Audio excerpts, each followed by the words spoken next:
चलिए, good evening, नमस्कार दोस्तों। इससे पहले हम लोगों ने द्वीप के बारे में पढ़ा था। द्वीप में हम लोगों ने अंडमान और निकोबार के बारे में पढ़ा था।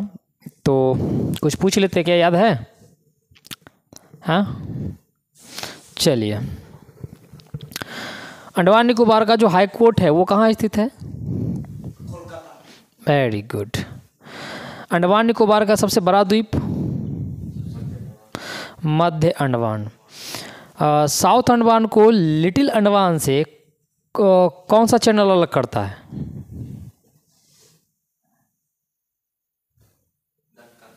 Deccan channel. Okay, very good. क्या हुआ? ओके। 10 डिग्री चैनल किन दो द्वीप को अलग करता है?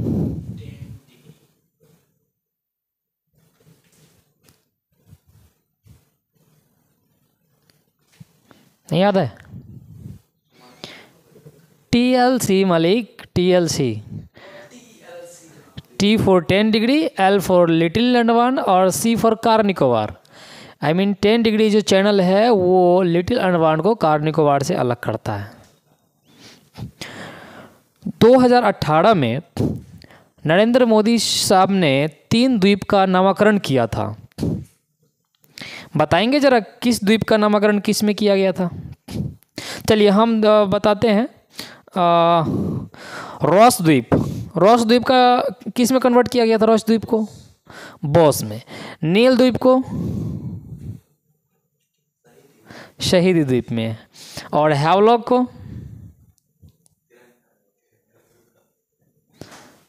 को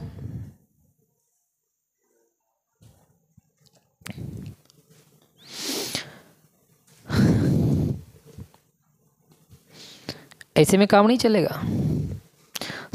जवाब एकदम जुबान पे होना चाहिए। अब आप लोग 10th और इंटर के स्टूडेंट नहीं हैं जिनको हम रटाएं। एक लेक्चर को आप एक लेक्चर के नज़रिया से देखें तो आप पूरे लेक्चर को आप दिमाग में बैठा सकते हैं। समझ रहे हैं ना? तो मैं पूछ रहा था कि क्या पूछ रहा था? नरेंद्र मोदी ने 3 द्वीप का नामकरण किया था, जिसमें से आपको रॉस द्वीप था जिसका नाम बॉस द्वीप रखा गया था। बॉस द्वीप किस लिए रखा गया था? सुभाष चंद्र बोस के नाम पर इसका नाम बॉस द्वीप रखा गया था। उसका बाद नील द्वीप था, उसका शहीद द्वीप रखा गया था। और एक था हैवलॉक जिसका नाम स्वराज द्वीप रखा गया था। सबसे पहले अंडमान निकोबार पर तिरंगा झंडा कब फहराया गया था? मारेंगे तो उतना झाड़ देंगे हम। 2016 में। 2016 में अजीब हाल है। 2016 इससे अच्छा बोल दे। 2023 2016 मतलब याद नहीं है। 1943 को सर्वप्रथम अंडमान निकोबार पर तिरंगा झंडा फहराया गया था। हाँ, 43 अनड़ा 47 बोलता है। हाँ, तो 43 में क्यों फहराया गया था? आखिर पूरा भारत तो आज़ाद हुआ था 47 में। तो ये 43 में अंडमान निकोबार पर तिरंगा झंडा कैसे फहरा लिया? हाँ, सेना का गठन किया। जब सेकेंड वर्ल्ड वॉर हुआ था तो इससे पहले जो अंडमान निकोबार था शुरू में वो मराठों के अधीन था। मराठों से अंग्रेज़ों ने उसे अपने अंदर ले लिया। और जब सेकेंड वर्ल्ड वॉर हुआ तो सेकेंड वर्ल्ड वॉर में अंग्रेज़ों से जापान ने उसे जीत लिया था। फिर जब भारत की आज़ादी के लिए जब सुभाष चंद्र बोस जी देश विदेश भारत की सहायता के लिए जब भटक रहे थे, उस दरमियान जापान ने सुभाष चंद्र बोस को ये अंडमान निकोबार द्वीप समूह दिया था। समझ रहे ना? तो इसी हिसाब से 1943 में ही अंडमान निकोबार पर स्वतंत्र तिरंगा झंडा फहराया गया था। ठीक है, चलिए। GGS का क्या मतलब है? GGS, what do you mean by GGS?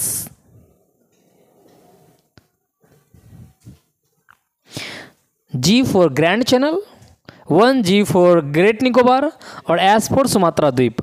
मतलब ग्रेट निकोबार और सुमात्रा द्वीप को अलग करने वाला जो चैनल है उसका क्या नाम है? Grand channel. समझे? अच्छा, कौन सी सुनामी आई थी जिस सुनामी में जो इंडोनेशिया का जो सुमात्रा द्वीप है वो भी जलमग्न हो गया था, और भारत का जो अंडमान निकोबार पर एक जो द्वीप है वो भी जलमग्न हो गया था, इंदिरा पॉइंट जिसको बोलते हैं, वो भी जलमग्न हो गया था। तो कौन सी सुनामी आई थी, कब आई थी वो सुनामी? बिल्कुल सही, 11 में आया था। आप बोले 2023 में आया था। कुछ नहीं बोलेंगे। 2004 में जो सुनामी आई थी, 2004 वाला है, वो भी कहाँ आई थी 2004 में? प्रशांत महासागर या अंटार्कटिका में? वाह क्या बात है, मज़ा आ गया। प्रशांत महासागर में। मैप का बिल्कुल ज्ञान नहीं है आपको। प्रशांत महासागर कहाँ है और अंडमान निकोबार प्रशांत महासागर में? अंटार्कटिका प्रशांत महासागर में, ये अंटार्कटिका, ये अंडमान निकोबार जो है अंटार्कटिका में है।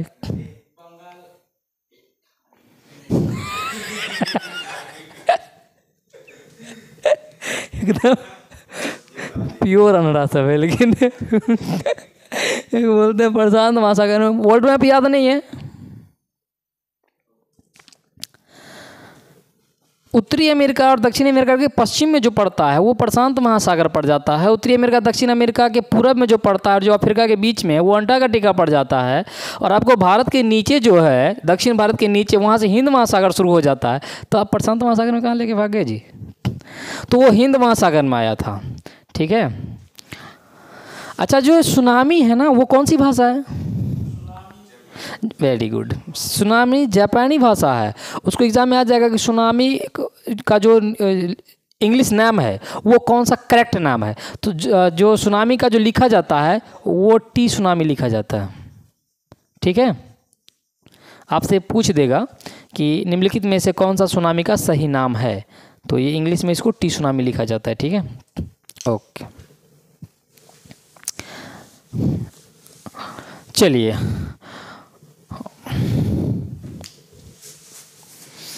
और आगे देख लेते हैं।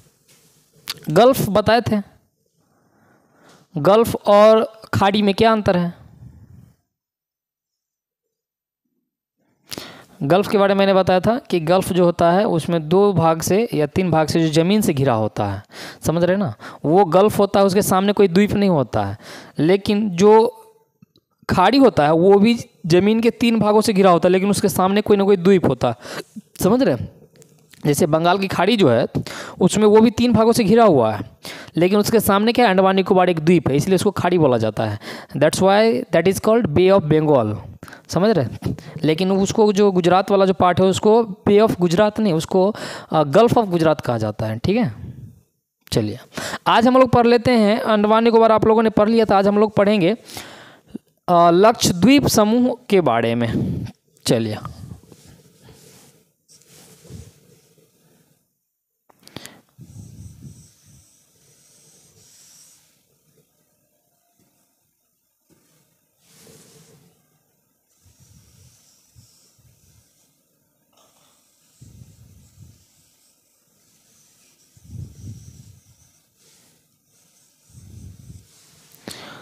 चलिए आज हम लोग पढ़ लेते हैं लक्षद्वीप के बारे में। ये हमारा हो गया लक्षद्वीप समूह।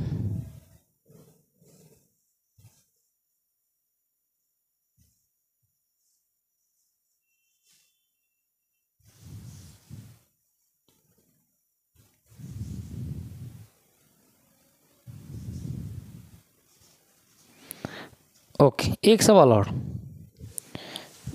हिंद महासागर की मोती किसे कहा जाता है?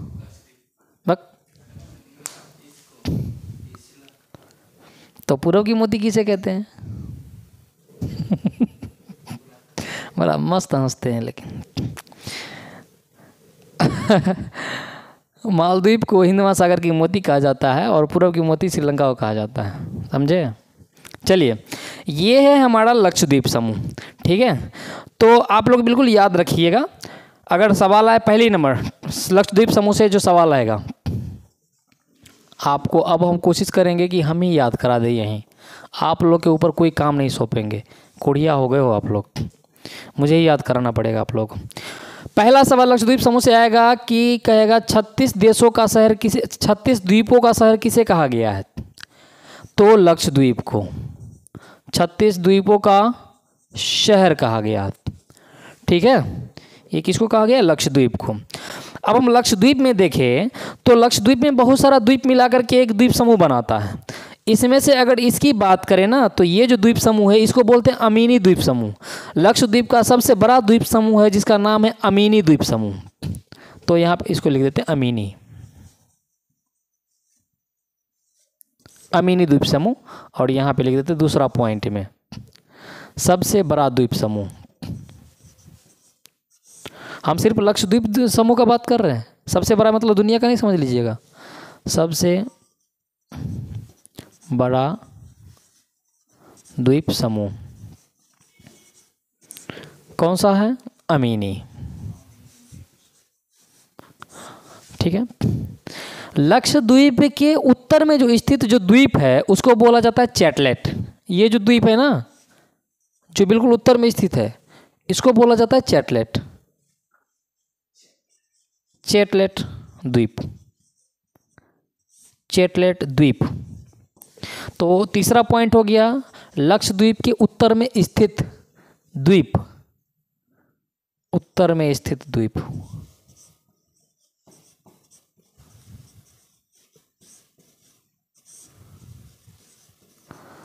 क्या हो जाएगा?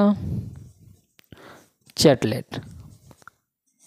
ठीक है, हाँ।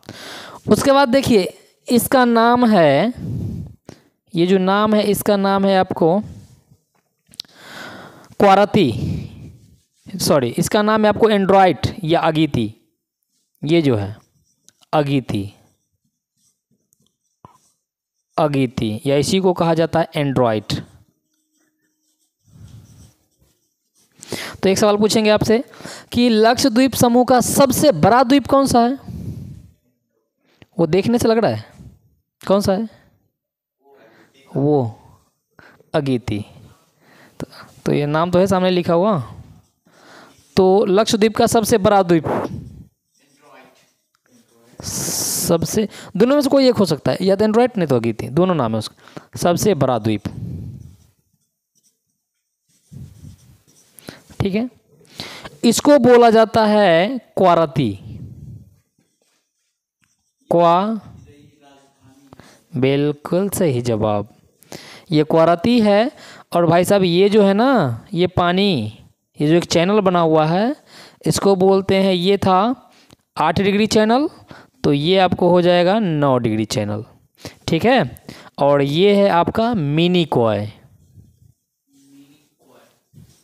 Mini coy. ठीक है, तो आपको पहले नंबर तो ये सवाल, लक्षद्वीप की राजधानी, राजधानी क्वारती। अगला सवाल आ जाएगा आपको कि लक्षद्वीप की राजधानी क्वारती को मिनी कॉय से अलग करने वाला चैनल कौन सा है? या फिर सीधा इसी सवाल पूछ लेगा कि 9 डिग्री चैनल लक्षद्वीप के किन 2 द्वीपों को अलग करता है? तो वो सीधा क्वारती को मिनी कॉय से अलग करता है। ठीक है, तो अगला पॉइंट 9 डिग्री चैनल क्वारती को मिनी कॉय से अलग करता है। ठीक है, जो कि एक राजधानी है, क्वारती को मिनी कॉय से।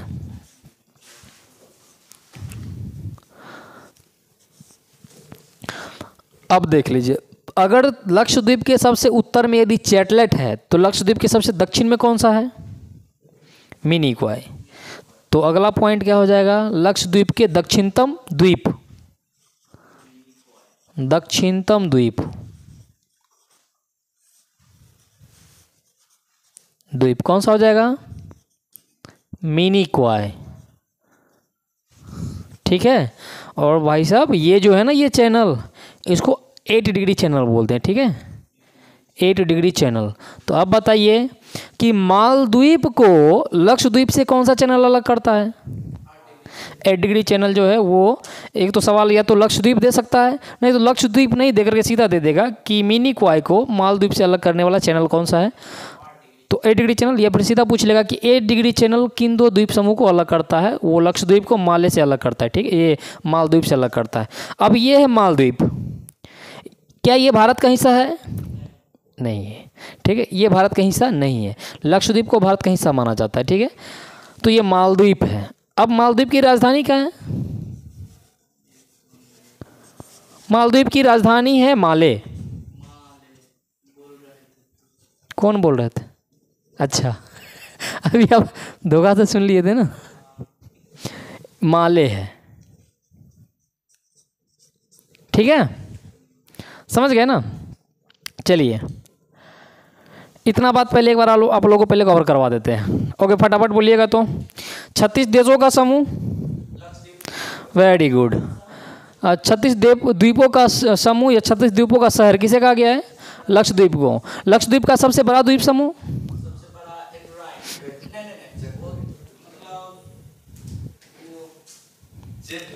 हट, सही बोल रहा था, आंसर सही था। लक्षद्वीप का सबसे बड़ा द्वीप, हम सिर्फ बोले थे लक्षद्वीप का सबसे बड़ा द्वीप, एंड्रॉइड। लक्षद्वीप का सबसे बड़ा द्वीप समूह, अभी नहीं जी, हाँ तो समूह है बोले हैं, बड़ा द्वीप समूह अमीनी द्वीप समूह है। चेटलेट तो सबसे उत्तर में स्थित है, समझ गए ना। तो ऐसे अगर पूछ लेगा कि लक्षद्वीप के उत्तर में स्थित द्वीप कौन सा है? चेटलेट। लक्षद्वीप की राजधानी क्वारती। 9 डिग्री चैनल किन दो द्वीप को अलग करता है? लक्षद्वीप को 9 डिग्री चैनल किन दो द्वीपों को अलग करता है?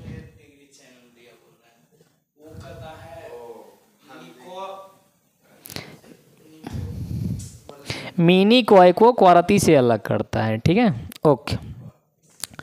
8 डिग्री चैनल किन दो द्वीप समूह को अलग करता है? लक्षद्वीप का दक्षिणतम, हाँ बिल्कुल, लक्षद्वीप को मालदीव से या फिर मिनी क्वाय को मालदीव से, हाँ। और लक्षद्वीप का दक्षिणतम द्वीप मिनी क्वाय, ओके, वेरी गुड। चलिए ये आप लोगों ने देख लिया। अब हम लोग देख लेते हैं कि ये जो द्वीप है ना, जो समुद्र में रहता है जो द्वीप, तो आखिर वो बनता किस चीज़ का है? तो ये बनता है ये प्रवाल भित्तियाँ से। जो द्वीप है उसका निर्माण होता है प्रवाल भित्तियाँ से। प्रवाल भित्तियाँ को मूंगा जीव कहा जाता है या फिर उसको पॉलिप्स भी कहा जाता है। ये सिलेंट्रेटा वर्ग समूह का जीव होता है, ठीक है ना। आप लोग बायोलॉजी में पढ़े ना, बहुत तरह का जो जीवों का समूह होता है, ग्रुप वर्ग बांटा गया है।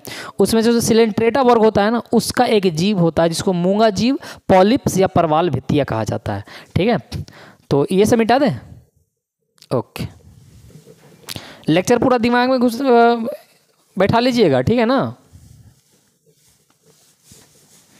अभी हम मिटाने के बाद पूछेंगे फिर आप लोग से, नहीं तो अगर माइंड में नहीं है तो एक बार फिर से बोल दीजिएगा, हम बोल देंगे। एक बार पूछेंगे तो फटाफट खाली आंसर आना चाहिए। चलिए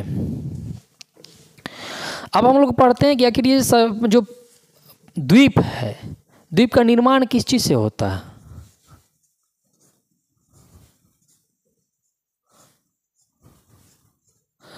द्वीप का निर्माण, तो इसका निर्माण होता है प्रवाल भित्तियां।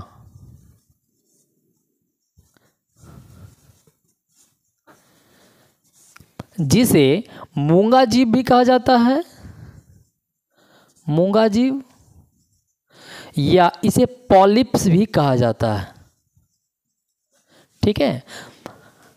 ये जो मूंगा जीव है ये किस वर्ग का जीव है? ये सिलेंट्रेटा वर्ग का जीव है।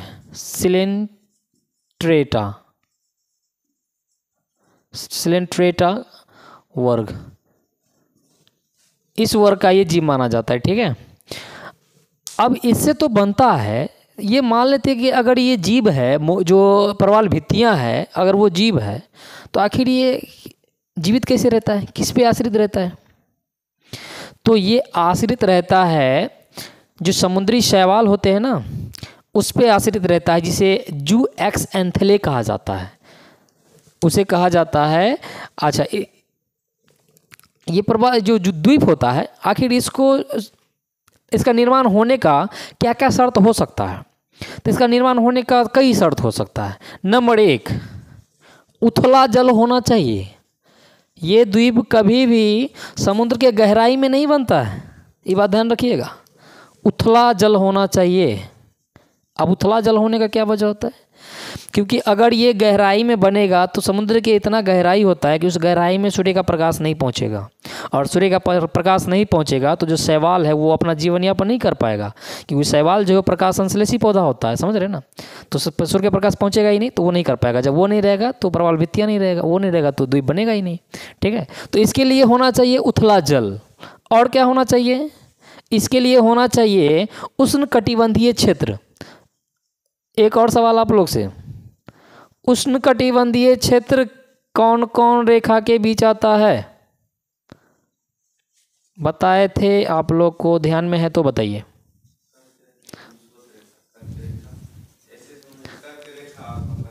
हाँ, विषुवत रेखा कहाँ से आ गया था भाई? कर्क रेखा और मकर रेखा, 23.5 डिग्री नॉर्थ और 23.5 डिग्री साउथ दक्षिण। तो इन दो रेखा के बीच का जो क्षेत्र होता है उसे उष्णकटिबंधीय क्षेत्र माना जाता है। ठीक है ना। तो उष्णकटिबंधीय क्षेत्र, जैसे कि देखिएगा आप, तो जो भारत का जो हिस्सा है ना, वो आपको जो कर्क रेखा है, ये कर्क रेखा बोलते हैं, जो क्या बोलते हैं, वो विषुवत रेखा है जो पृथ्वी को 2 भागों में बांटता है, वहाँ से जस्ट थोड़ा सा उत्तर में स्थित है। ये समझ रहे हैं, वहाँ जस्ट उत्तर में स्थित है। तो उष्णकटिबंधीय क्षेत्र का होना जरूरी है। और किस चीज़ का होना जरूरी है? लवणीय जल का होना जरूरी है। सैलिन वाटर, लवणीय जल का होना जरूरी है। और किस चीज़ का होना जरूरी है? साफ जल का होना जरूरी है। साफ जल।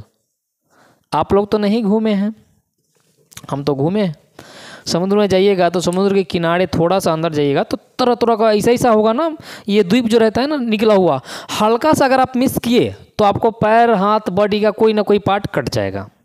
समझ रहे? क्योंकि वो जो पॉलिप्स होता है ना, एकदम नुकीला टाइप का होता है, गिरिएगा वो हाथ पैर कट जाएगा। उसमें एक तो काई तरह का रहता है, हरा हरा काई रहता है। थोड़ा सा भी आप अगर लापरवाही कीजिएगा तो लहर का ऐसा झोंका आएगा कि थोड़ा सा ही मारेगा कि आपको गिरा देगा, और गिरिएगा तो या तो हाथ पैर टूट जाए, फूटेगा, नहीं तो कहीं ना कहीं कट जाएगा, वो कटेगा ही कटेगा। समझ रहे? क्योंकि हम लोग का भी कटा था, वहाँ समुद्र में गए थे घूमने के लिए। तो साफ जल का होना जरूरी है। अब साफ जल क्यों होना जरूरी है? क्योंकि गंदा जल होगा तो सूर्य की किरण अंदर तक नहीं पहुँचेगा, इसलिए साफ जल में सूर्य की रोशनी आसानी से पहुंचता है, ताकि वो जो शैवाल है वो प्रकाश संश्लेषण करके जीवित रह सके, और ताकि ये मूंगा जीव जीवित रह सके। ठीक है। तो प्रवाल भित्तियां होने का ये सभी वजह है। समझ गए? अच्छा, जब आप जलवायु पढ़िएगा तो उसमें 2 तरह के जलवायु पढ़िएगा, एक सम जलवायु, एक विषम जलवायु। जो हम लोग जो इंसान का जो धरातल है उसको विषम जलवायु माना जाता है, और जो समुद्र है उसको सम जलवायु माना जाता है।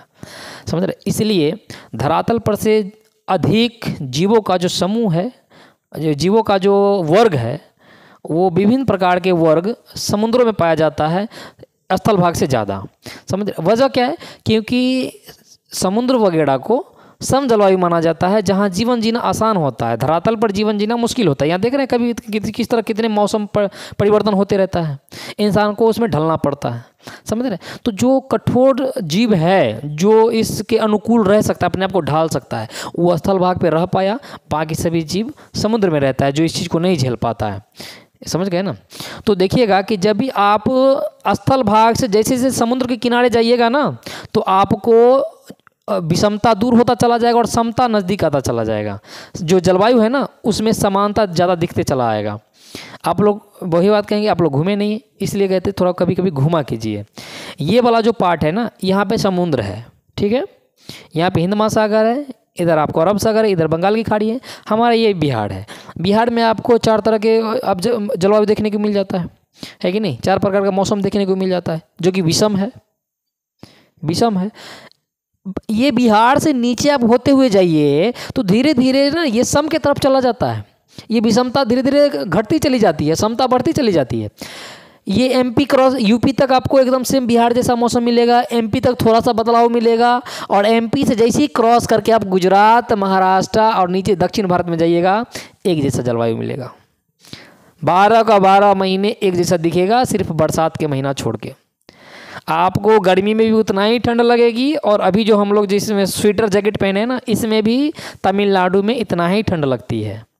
जब मैं गया था वहाँ से वीडियो कॉल करता था, तो रात को कभी अगर हम वीडियो कॉल करते तो हम गंजी पहने हुए रहते थे, तो मेरी मम्मी यार अचानक चौंक जाती थी कि ये ठंडा नहीं लगे हो तोरा, ऐसे बोलती थी।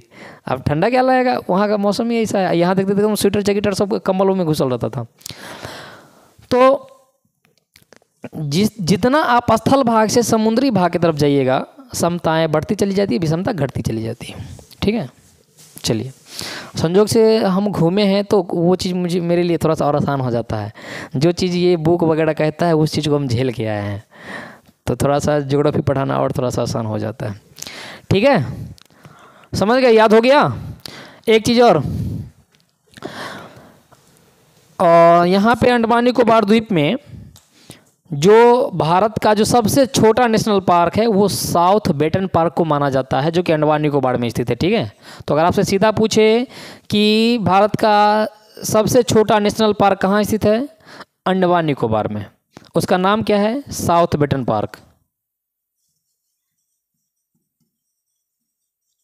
साउथ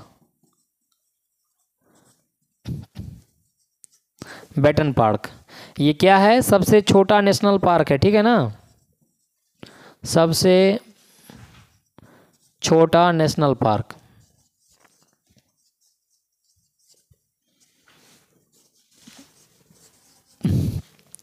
अगर सबसे छोटा यहाँ है तो भारत का सबसे बड़ा नेशनल पार्क कहाँ है, बताए थे सर जी, लद्दाख में। कौन सा नाम क्या है उसका, ये पार्क जिसका नाम है Hemis national park. Hemis national park.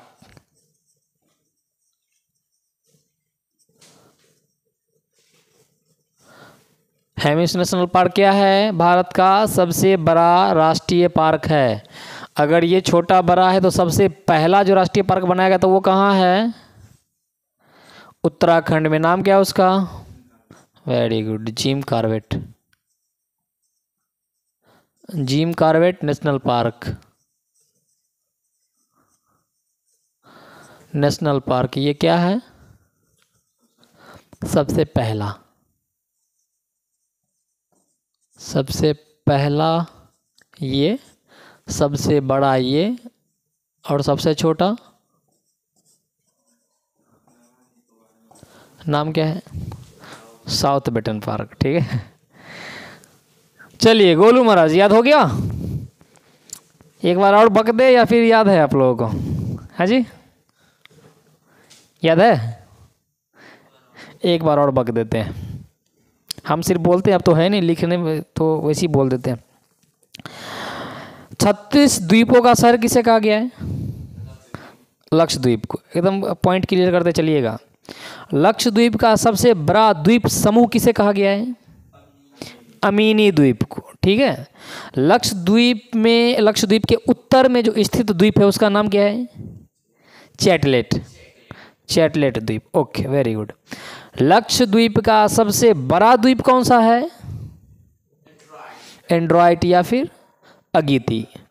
Lakshadweep की राजधानी कहाँ है, क्वाराती बोलते हैं इसको। ठीक है, ओके। 9 डिग्री चैनल किन दो द्वीपों को अलग करता है,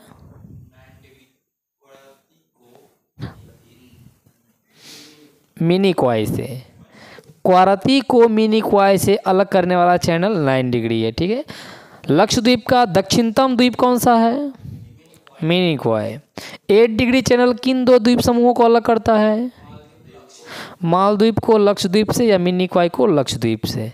मालदीव की राजधानी कहाँ है, माले। ये जो द्वीप है वो किन जीवों से, द्वीप का निर्माण किन जीवों से होता है, प्रवाल भित्तियाँ से। प्रवाल भित्तियाँ का दूसरा नाम क्या है, मूंगा जीव या फिर पॉलिप्स। ये मूंगा जीव कौन सी जीव समूहों का जीव है, ये किस वर्ग का जीव है? सिलेंट्रेटा। सिलेंट्रेटा वर्ग का ये जीव माना जाता है। ठीक है, ओके। द्वीप को बनने के लिए कौन कौन सी शर्तें हैं? साफ जल, उष्णकटिबंधीय क्षेत्र। ये मूंगा जीव किस पर निर्भर रहता है? शैवाल पर। उस जीव को क्या नाम है? नहीं लिखे थे क्या? लिख देते हैं। जिसका नाम था जू एक्स एंथेले। जू एक्स एंथेले। ठीक है, अच्छा, ये जू एक्स एंथेले और प्रवाल भित्तियाँ, ये दोनों एक दूसरे के साथ सिम्बायोटिक रिलेशनशिप बनाता है। सिम्बायोटिक रिलेशनशिप समझते हैं? सहजीवी संबंध। सहजीवी संबंध का मतलब होता है दोनों एक दूसरे से लाभान्वित होता है। बायोलॉजी पढ़े? हंसते बड़ा तगड़ा है। तो ये सिम्बायोटिक रिलेशनशिप बनाते, ठीक है। सिम्बायोटिक रिलेशनशिप को बोलते हैं सहजीवी पोषण, सहजीवी संबंध जो रखता है। ठीक है, तो ये भी सवाल आ सकता है आपको कि प्रवाल भित्तियाँ और जू एक्स एंथेले के बीच कौन सा रिलेशनशिप होता है। तो ये हो गया प्रवाल भित्तियाँ, और यहाँ पे संबंध लिख देते हैं सिम्बायोटिक। चलिए रिकॉल करवाते एक और पॉइंट छूट गया था, सिम्बायोटिक रिलेशन, जिसको हिंदी में क्या कहते हैं? सहजीवी संबंध।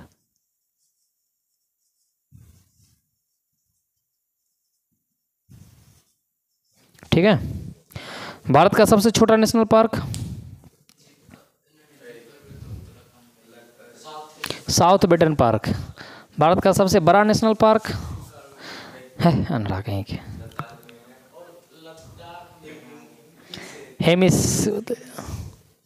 Hemis national park. सबसे पहला राष्ट्रीय पार्क जिम कॉर्बेट कहाँ है? उत्तराखंड में। ओके, चलिए एक चीज़ और बोल देते हैं आप लोगों के लिए। जब आप लोग कभी किसी के बहकावे में आकर, किसी के कहने पर या कोई वीडियो देखकर कभी भी आप लोग हवा में उड़ने की कोशिश नहीं कीजिएगा। ठीक है, कोई भी अगर आप डिसीजन लेना है अपने ज़िंदगी के बारे में, अपने कैरियर के बारे में, तो एक बार खुद में एहसास कीजिएगा कि आपका जो मन है ना, वो आपका मन, अच्छा, जो आपका मन है ना, वो किन चीज़ों के लिए पागल रहता है। आप लोग आराम से खुद के ऊपर वक्त दिया कीजिए। हर इंसान को खुद के ऊपर वक्त देना बहुत ज़रूरी होता है, समझ रहे ना। तो आप जब खुद के ऊपर वक्त दीजिएगा तो बड़ी बारीकी से खुद को पढ़ पाइएगा। उसके बाद आप एहसास करना कि आपका जो ये मन है ना, वो किसके लिए ज़्यादा बेचैन रहता है। और जिसके लिए अगर आपका मन बेचैन है तो उस क्षेत्र में सफलता पाना आपके लिए बहुत ही आसान हो जाएगी।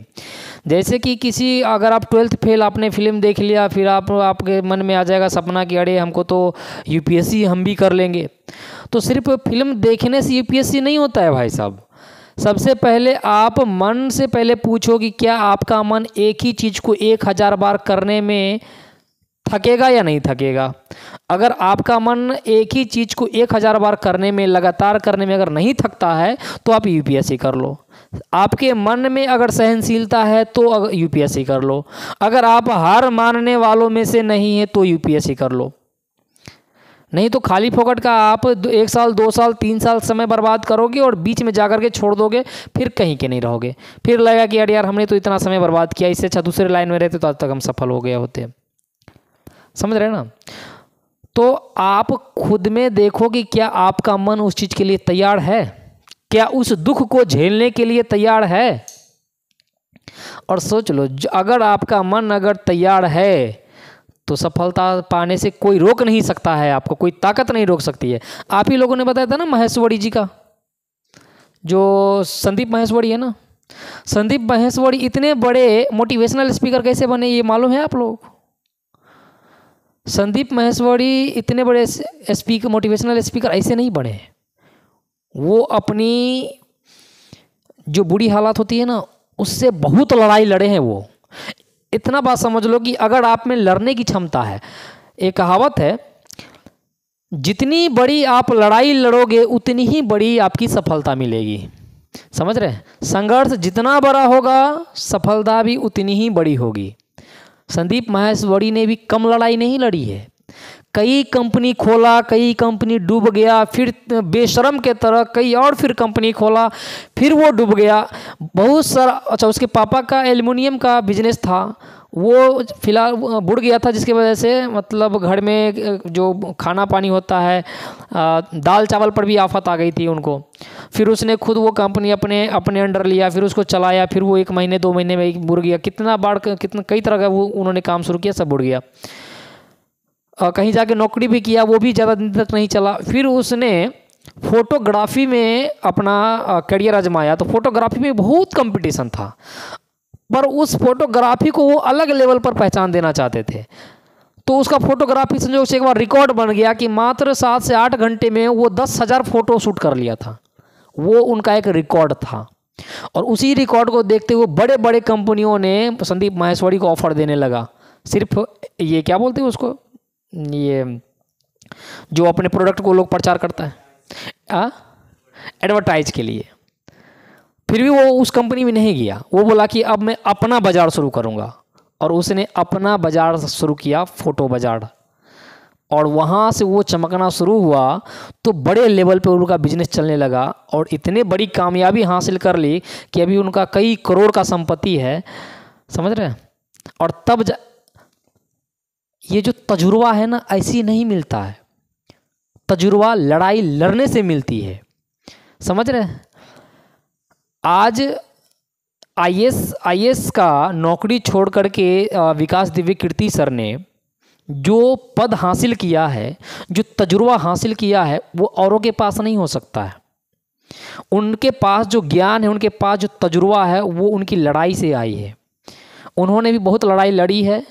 समझ रहे हैं? और अपनी जो संस्था है उसको स्थापित करने के पीछे उन्होंने भी बहुत संघर्ष किया है। संघर्ष से ही तजुर्बा आता है, और तजुर्बे से ही आपको सफलता मिलेगी। सफलता कभी भी ज्ञान और तजुर्बा से बड़ा नहीं होता, ये बात लिख लो। आपका ज्ञान और आपके अंदर जितनी बड़ी तजुर्बा होगी, सफलता भी उतनी ही बड़ी होगी। समझ रहे हैं ना? तो कभी घबराइएगा नहीं। बीच में अगर आपका पद अगर छोटा है, तो ये बात समझ लेना कि आपके अंदर ज्ञान का अभाव है, ज्ञान कम है और तजुर्बा कम है, इसलिए पद छोटा है। जिसका जितना ज्ञान होता है, जितनी बड़ी तजुर्बा होती है, उसका पद उतना ही बड़ा होता है। समझ रहे हैं ना? और ये तजुर्बा कहाँ से मिलती है? मेहनत से। जितना लड़ाई लड़िएगा ना, जिंदगी में जितना संघर्ष कीजिएगा, आपको तजुर्बा उतनी ही बड़ी मिलेगी, उतनी ज़्यादा तजुर्बा मिलेगी। और अभी से प्रण ले लो कि अगर मुझे ज़िंदगी में सफलता पानी है, तो ज़िंदगी में लड़ाई लड़नी पड़ेगी मुझे। बिना लड़ाई का कभी सफलता के बारे में सोच भी नहीं सकते हैं आप। अब आप सोचो कि आपका मन किधर ज़्यादा बेचैन रहता है। अगर मोबाइल में अगर ज़्यादा बेचैन रहता है, तो चलाओ ज़िंदगी भर मोबाइल। कभी सोच के देखना कि हम किस लिए बेचैन रहते हैं। अच्छा, आपको मोटिवेट करने के लिए किसी दूसरे इंसान की जरूरत क्यों पड़ती है? कौन होता है हमें मोटिवेट करने वाला? आपके गरीबी से भी बड़ा कोई इंसान है आपको मोटिवेट करने वाला है क्या?